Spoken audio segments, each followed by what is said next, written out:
Hello everyone, नमस्कार। विद्याधन classes में आप सभी का स्वागत है। शिक्षण सूत्र की श्रृंखला में आज हम बात करेंगे समीप से दूर का सिद्धांत।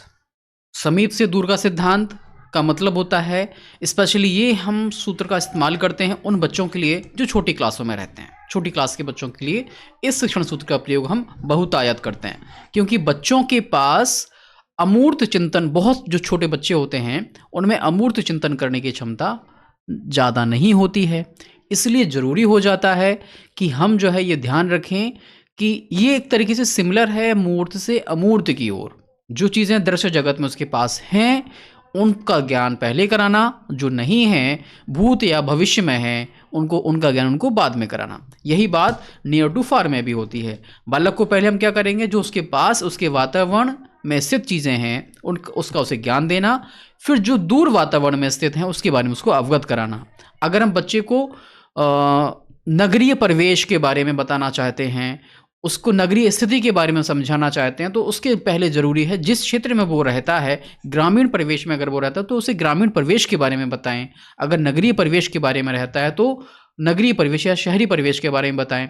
और अगर हम देखना चाहते हैं कि अन्य स्तरों पर, जैसे कि राज्य स्तर पर जो AQI इस समय बहुत बड़ा मुद्दा होता है कि AQI क्या है, या जलीय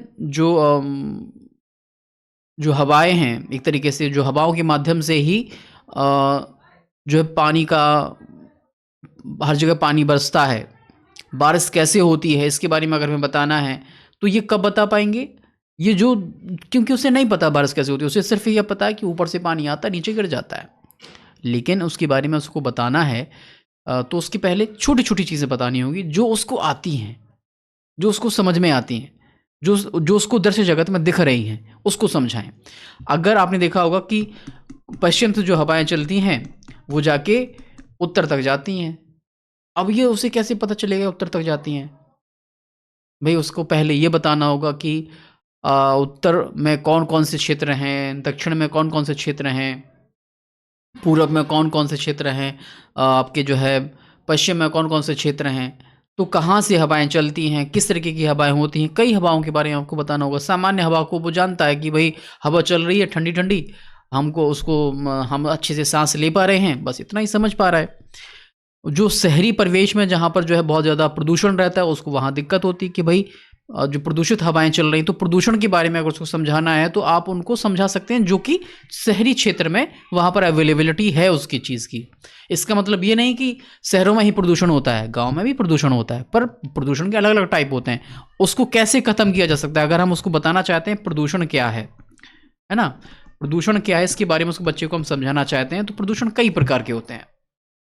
जल प्रदूषण, वायु प्रदूषण, मृदा प्रदूषण, है ना, रासायनिक प्रदूषण, इनके बारे में उसको बताना है हमें। प्रदूषण के बारे में जो कचरा है, कचरे को सिस्टमेटिक रखना चाहिए कि ब्लू कलर के बॉक्स में हम किस प्रकार का कचरा डालेंगे, ग्रीन कलर के बॉक्स में किस कलर का कचरा डालेंगे, क्योंकि उसको हम कुछ कचरे को हम रिस्टोर भी कर सकते हैं, मतलब रिसाइकिल भी कर सकते हैं। रिस्टोर कम नहीं कहना है यहाँ पे, रिसाइकिल कर सकते हैं।